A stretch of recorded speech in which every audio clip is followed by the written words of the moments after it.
the old wanted demonstration, proof. The new is after discovery. And so what Dewey envisions is the extension of the Baconian vision of the utility of knowledge in giving us the power to change things, the extension of that to the natural sciences, which was Bacon's vision. You may recall he wrote a work called The New Atlantis, which was his vision of a scientific utopia that he thought his queen, Elizabeth I, should be mighty excited about.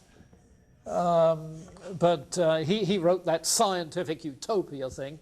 Well, what Dewey wants, you see, is the same sort of power released in changing human experience. Now to the social sciences, to the human sciences. And consequently, his thought is that the problem-solving techniques which his new logic develops, remember we were commenting briefly on that last time, that the problem-solving capacity of knowledge can be applied to the human condition, to social problems, political issues, international problems. Now, he's writing this primarily between the two world wars, between 1918 and 1940. So he's thinking in terms of the economic depression. He's thinking in terms of the development of socialism throughout the Western world and the appearance of communist dictatorship in the Soviet Union. In other words, the immense upheavals in the old system, politically, economically, changing the face of at least Europe. He's recognizing political tensions and the old dream that World War I was a war to end all wars. You know, from this vantage point at the end of the 20th century, we sort of smile. I noticed smiles on your faces as I said that. A war to end all wars. And look at the way it's been. Yeah, well, he's concerned, you see, with problem solving, conflict resolution. Now, you see, the notion of conflict resolution is one of the paramount things in certain aspects of political science. There are some people who define political science as the science of resolving conflicts. This is a John Dewey definition of politics. You see, politics used to be applied ethics. But thanks to its becoming a social science and the social sciences having been taken over by instrumentalist views of knowledge, such as Dewey's, you see it becomes not a branch of applied ethics except in the sense of Dewey's instrumentalist ethic, a way of resolving problems. So the historical factors then come in at that point. And if you look on page 43, you can see how he articulates it. Top of 43 in the language of Bacon. While we've been reasonably successful in obtaining command of nature by means of science, look at the technological revolution, our science is not yet such that this command is systematically, preeminently applied to the relief of the human estate.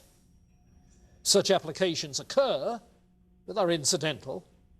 This limitation defines the special problem for philosophical reconstruction at the present time.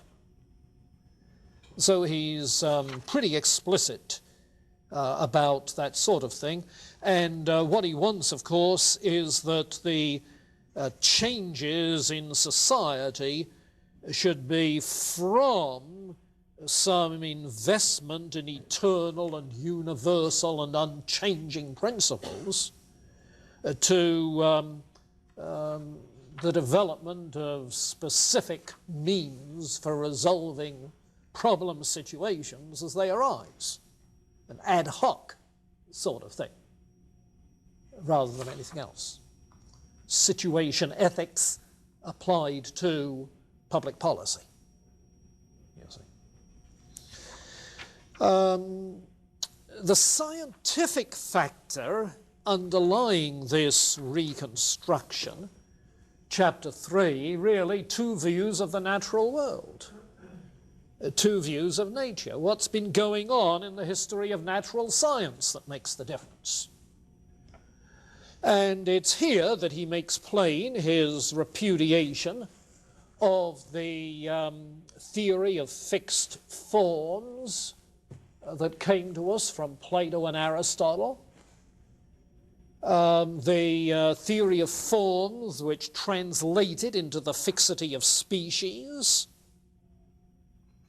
fixed ends, what he calls a closed world, that is to say, a universe with already defined potential, a defined potential, closed, rather than an open-ended, anything's possible. Incidentally, an interesting parallel in Dewey there to what you'll find in Sartre, if God is dead, anything's possible. You see, if there are no fixed ends, anything is possible. If there are no fixed forms, anything is possible. And in that sense, there are some similarities between the sort of thing that Jean-Paul Sartre was doing in France and a little bit before it, in a more benign fashion, Dewey was doing in America. Dewey is sort of the American counterpart of what was developing on the continent in existentialism, you'll see. If you have a value-free universe, then we have to create the values. And there's a sense in which Dewey is saying that same thing in his particular instrumentalist way. So then, the modern version in the light of Darwinian theory of natural selection is that there are no fixed species, there are no fixed forms. This is an open-ended evolutionary process, an open world rather than a closed one. And that means, of course, that there is no feudal hierarchy. There is no natural law as a basis for jurisprudence. There's no natural law.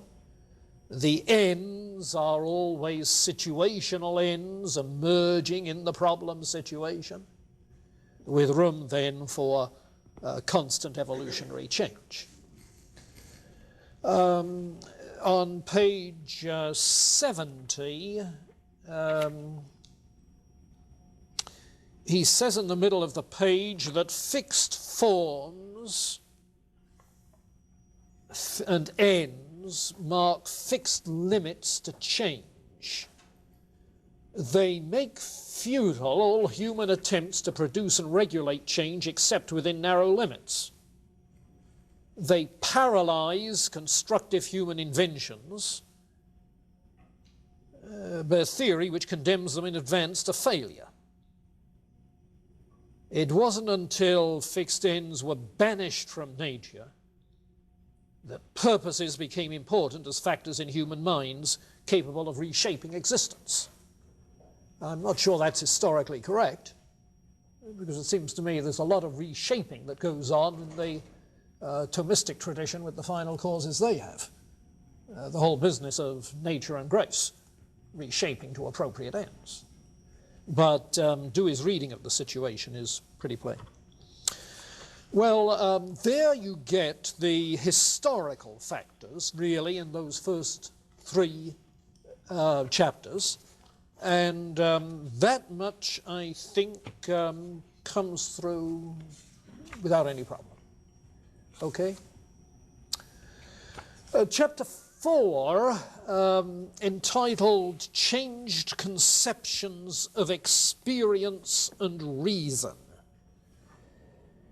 Yeah, he's talking basically of changes in the understanding of experience. And on page 83, 82 and 83 and 84, this comes most into focus.